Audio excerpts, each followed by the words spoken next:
The HOA president tried to have me arrested in my own backyard. Bad move. She had no clue. I'm the municipal judge who's been quietly gathering the evidence that could dismantle her entire crooked empire with a single signature. It was 9:17 a.m. on a sweltering Texas Saturday. Sweat ran down my spine as I battled a fence post in the blazing heat. Every strike of my post hole digger rang through the neighborhood like a warning bell, until whoop whoop. Police sirens shattered the calm. 3 squad cars barreled into my driveway, tires crunching over gravel like shattered glass. I stood up, dirt packed under my nails, as 3 officers stepped out, hands resting on their belts. And there she was, President Cordelia Blackthorne, posted beside her pearl-white Lexus, arms folded, practically trembling with smug satisfaction. What she didn't realize was that I'd spent the last 6 months compiling a federal fraud case against her and her cronies. And now she'd handed me Exhibit A on a silver platter. What would you do if someone sicked the police on you, on your own land? And where are you watching this from? Drop your state. I'll tell you how broken your HOA laws might be. Let me rewind. My name is Harrison Webb. I've been a municipal judge for 2 decades. After my divorce last spring, I needed a reset, a quiet place to rebuild, maybe rekindle my love for woodworking. Maplewood Estates looked perfect. 147 homes outside Riverside County, jasmine on a breeze, kids still riding bikes in the street. The house I bought sat on a gorgeous corner lot with a deep backyard, ideal for the workshop I dreamed of. $185 a month in HOA dues? I assumed that meant competent management. That fantasy survived 3 weeks. Then came Cordelia Blackthorne, 49, 8-year reigning president, a shark dressed as a suburban queen. Hair in a razor-sharp bob, wardrobe straight from a hostile takeover, Lexus polished like a weapon. She had the uncanny knack of appearing wherever you least wanted her. Part vulture, part sentry. Her weapon of choice? Honeyed words, sweetie, hun, sugary on the surface, venomous underneath.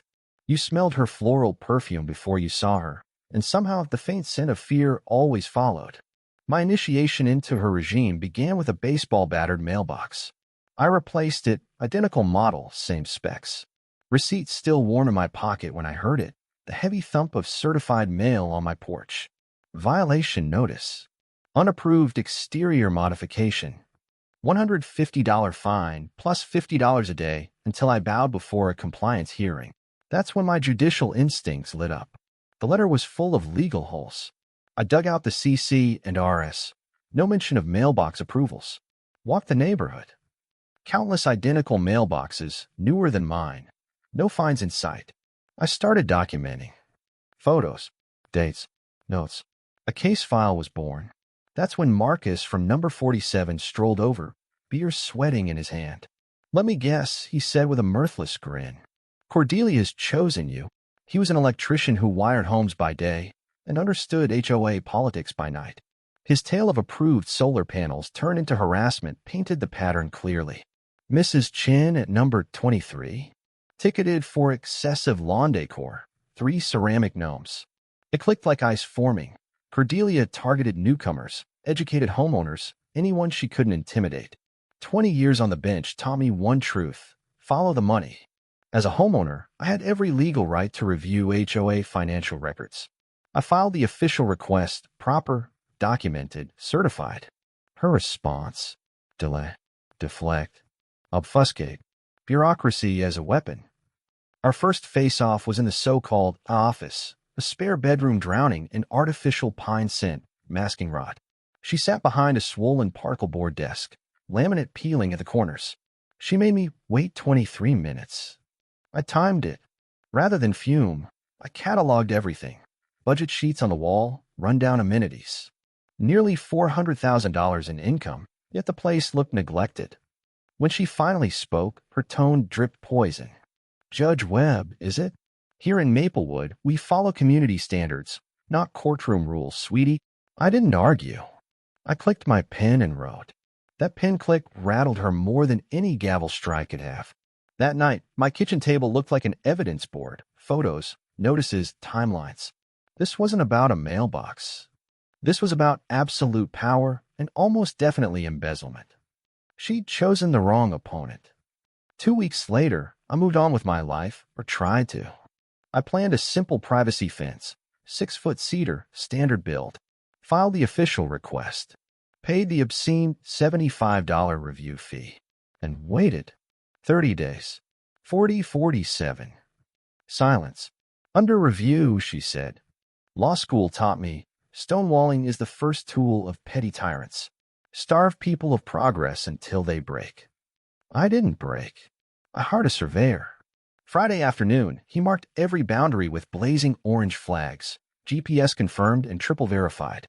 My divorce lawyer once told me, in hostile territory, overdocumentation is survival. He was right. Saturday, 7 a.m., I started digging. Chunk, chunk, chunk. The smell of cedar warming in the sun. Marcus with coffee. Mrs. Chin nodding quietly. Earl from number 156 offering to haul lumber. That's when I heard it. The white Lexus. Creeping around the corner like a predator, tasting blood. 9:17 a.m. I'll never forget that moment. I had just checked my watch when Cordelia stormed out of her Lexus, clutching a flimsy measuring tape and wearing an expression cold enough to frost glass. She'd clearly been watching from behind her curtains, waiting for the perfect moment to make her scene. Stop right there, she barked, her heels punching divots in my lawn as she marched across it. That fence is intruding on HOA common grounds. I rose slowly, brushing sawdust from my palms, and handed her the official survey. Actually, Cordelia, every post is 6 inches inside my boundary. GPS confirmed. You can see the coordinates yourself. She snatched the paperwork, scanning it like she could force reality to change if she glared hard enough. When the documents refused to cooperate, she whipped out her own measuring tape, a dollar store plastic thing better suited for craft projects than property lines. I don't care what your papers say, she snapped, her voice climbing to a pitch that sent the birds scattering. The HOA has easement rights. You're violating community aesthetics. That's when my judicial instincts took over, the lesson every judge learns early. Never argue with someone determined to self-destruct. Let them talk. They'll do the work for you. I quietly pulled out my phone and began recording. Ma'am, I have a verified survey, municipal permits, and I'm well within regulation, I said calmly, voice level, deliberate. And then she made her fatal error. Cordelia stomped 30 feet deeper onto my property, trespassing ironically, and made a call so loud the whole subdivision could hear. Yes, I need police, she hissed into the phone. There's a man trespassing on HOA property, destroying community assets, and he refuses to comply.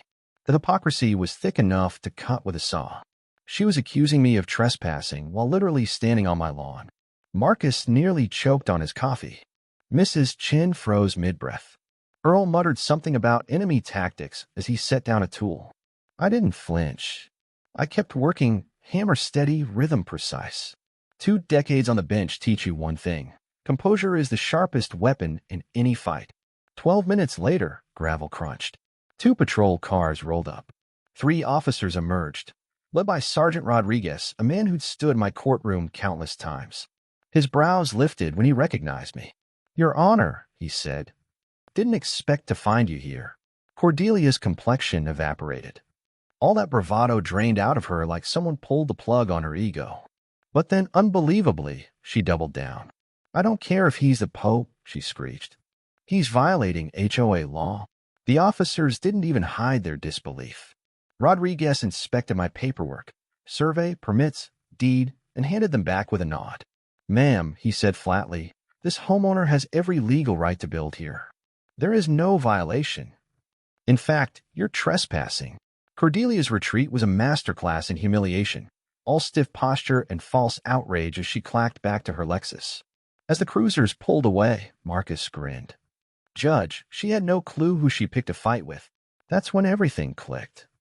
This wasn't about fences or aesthetics. It was intimidation. Control. And behind all that, money. Real money. The scent of sawdust carried through the air as I resumed working, mind already moving miles ahead. If Cordelia was willing to fake violations this boldly, what was she hiding in the financial records she kept dodging? Time to dig and see how deep this rot went. Cordelia had filed for a restraining order, accusing me of stalking board members and wielding my judicial authority to intimidate innocent volunteers. The irony was rich enough to spread on toast. A woman who had tormented me for months was now posturing as the victim. But something far more interesting caught my eye. She had secured high-priced legal counsel, the kind of attorney who billed more per hour than most households earned in a week. Where was a suburban HOA president getting that kind of funding? The hearing had been set in Riverside County, conveniently outside my jurisdiction. Clever, but not clever enough. Presiding was Judge Patricia Henley Patty, to me, an old law school ally who once helped me survive constitutional law through midnight study sessions and bottomless pots of burnt coffee. Walking into her courtroom felt like stepping back into familiar territory, except I now occupied the cold metal chair reserved for defendants. It's remarkable how different justice looks from this angle. Bradley Kensington, Cordelia's impeccably tailored attack dog, performed his role with theatrical zeal. He spun tales of a rogue judge terrorizing a helpless community leader, complete with charts, timelines, and enough dramatic pauses to audition for Broadway. Too bad charisma wasn't evidence. When my turn arrived, I unfurled the truth with surgical precision, documented harassment, financial irregularities, sworn affidavits from neighbors she'd bullied into silence. Each exhibit was labeled, cross-referenced, irrefutable. Judge Henley saw it for what it was, legal harassment wrapped in procedural abuse. She denied the restraining order and sanctioned Kensington for filing without merit, ordering Cordelia to cover my legal costs. The strike of that gavel was sweeter than Sunday church bells. But I knew this wasn't the finale, only the overture. Back in Maplewood, momentum was swelling like a storm front. Marcus hosted an informal gathering at his house. 12 residents showed up, more than any HOA meeting had seen in years. Stories spilled like confessionals. Mrs. Chun laid out 5 years of bogus fines totaling $3,400. A young family showed photos of landscaping demands, so excessive they bordered on extortion. Earl, a retired veteran, revealed threats over displaying the American flag. Apparently patriotism violated Cordelia's aesthetic standards. It was unanimous. She had to go. It was then my strategy crystallized. 3 synchronized strikes, criminal charges, civil remedies, public pressure. A legal pincer movement. Freeze the HOA accounts with criminal proceedings. Recover stolen funds through civil court. Rally the residents through democratic recall. Death by 1,000 legal cuts. But her allies were surfacing. Vice President Sandra Mueller, now exposed as Cordelia's real estate partner, rushed into damage control. Treasurer Frank DeLacro, Sandra's husband, pleaded innocence through bookkeeping errors. The board secretary seat had been mysteriously vacant for 8 months. No signatures, no paper trail, no dissent. Only Bob Morrison looked genuinely shocked. His surprise told me everything about the other's guilt. My garage transformed into a war room, walls plastered with timelines, photographs, transaction ledgers. Staplers and hole punchers became the soundtrack of my nights. Then Cordelia escalated. Anonymous complaints were filed with the Judicial Review Board. False ethics charges sent to the state bar. Someone vandalized my fence, loosening boards and spray painting obscenities.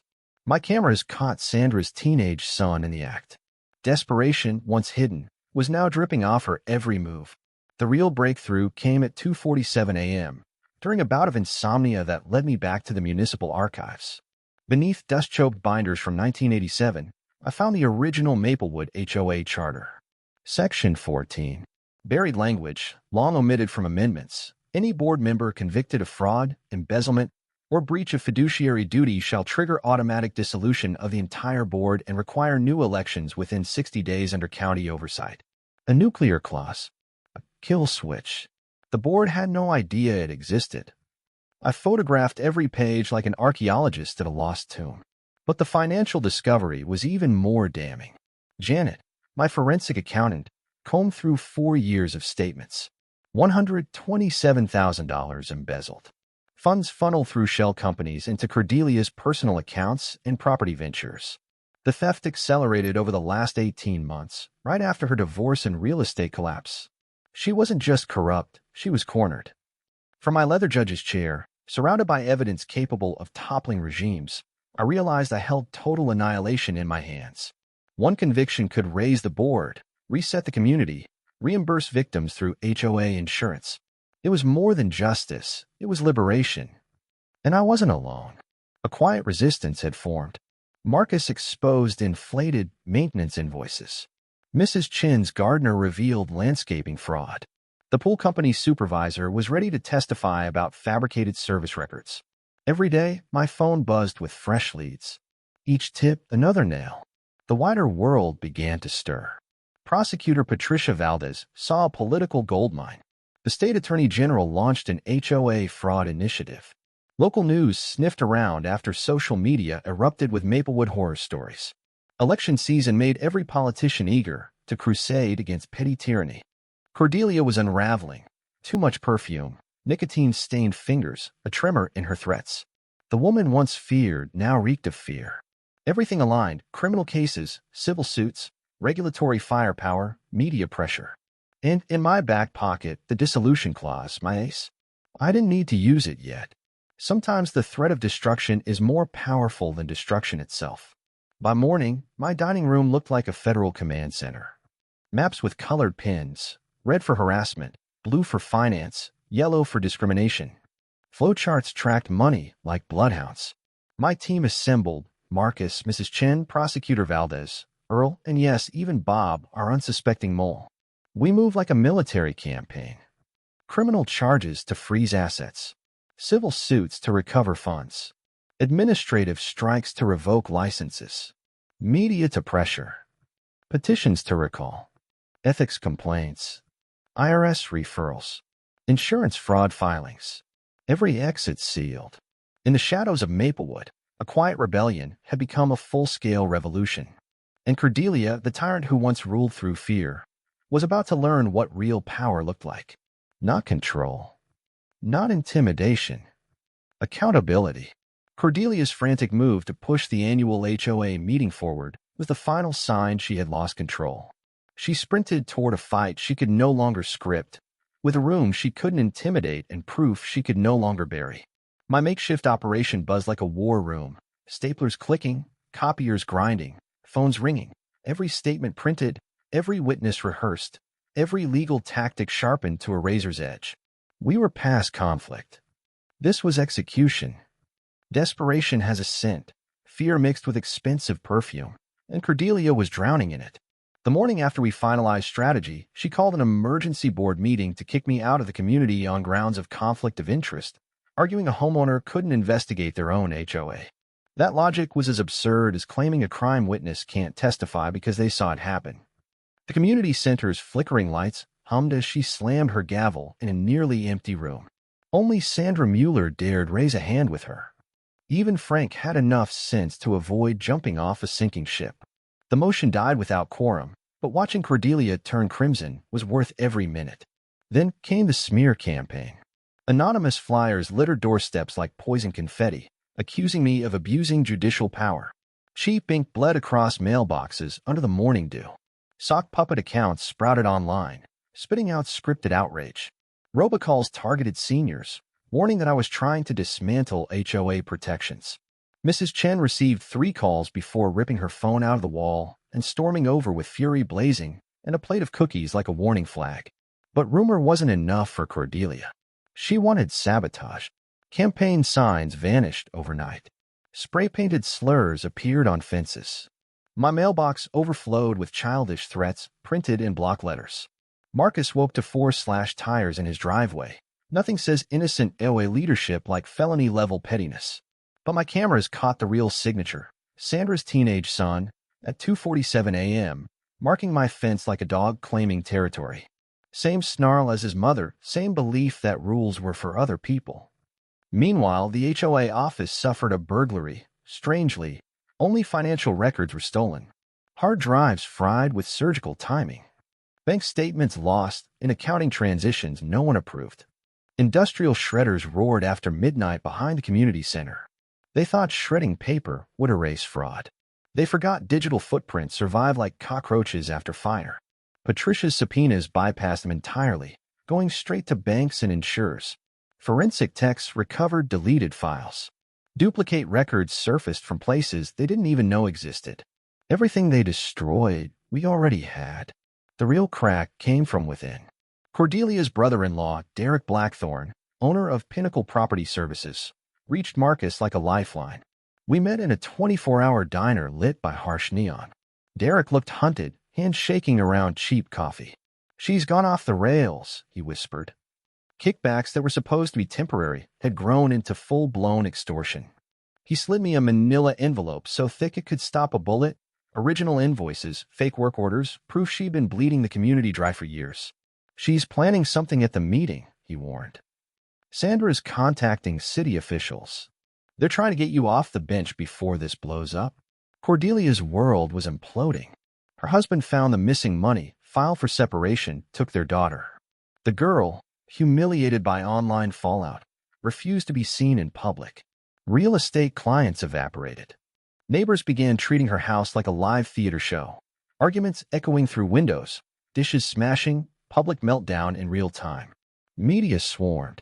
Channel 7 turned Maplewood into a multi-part expose. The local paper ran daily hits that made her look like a comic book villain.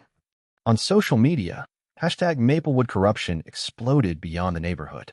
News vans idled at the entrance like vultures scenting death. Law enforcement pounced. FBI Financial Crimes joined Patricia's office. Forfeiture orders froze her accounts like liquid nitrogen. Her real estate license was suspended before she finished her morning coffee. Federal agents dissected her finances with surgical precision. Residents hit critical mass, 89 signatures on the recall petition, far beyond what was needed. Reform candidates stepped up, promising basic transparency and decency. A community rally was set for the weekend before the meeting, complete with grills, lawn chairs, and a mood that felt less like a barbecue and more like revolution. Cordelia tried one last trick, filed a motion to dissolve the entire HOA to avoid prosecution, arguing residents didn't need governance. Judge Henley rejected it instantly, sanctioned her lawyer, and set it aflame on arrival. Evidence detonated in waves.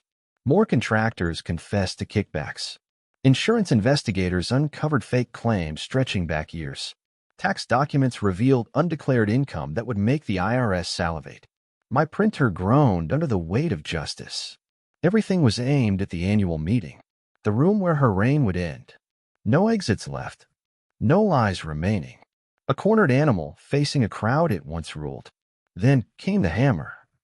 A federal grand jury indicted her on 14 counts: fraud, embezzlement, conspiracy. State charges followed: insurance fraud, tax evasion, breach of fiduciary duty. Her license vanished. Media alerts pinged my phone like fireworks. Cordelia panicked, bolting for the airport with $47,000 in cash and a one-way ticket to the Caymans. Airport police dragged her back in handcuffs. She begged the neighborhood for sympathy in a chaotic Facebook post. Mascara smeared, tone hysterical. But nobody was listening anymore. She built an empire on fear. She forgot what happens when fear turns into fury. And fury learns how to fight back.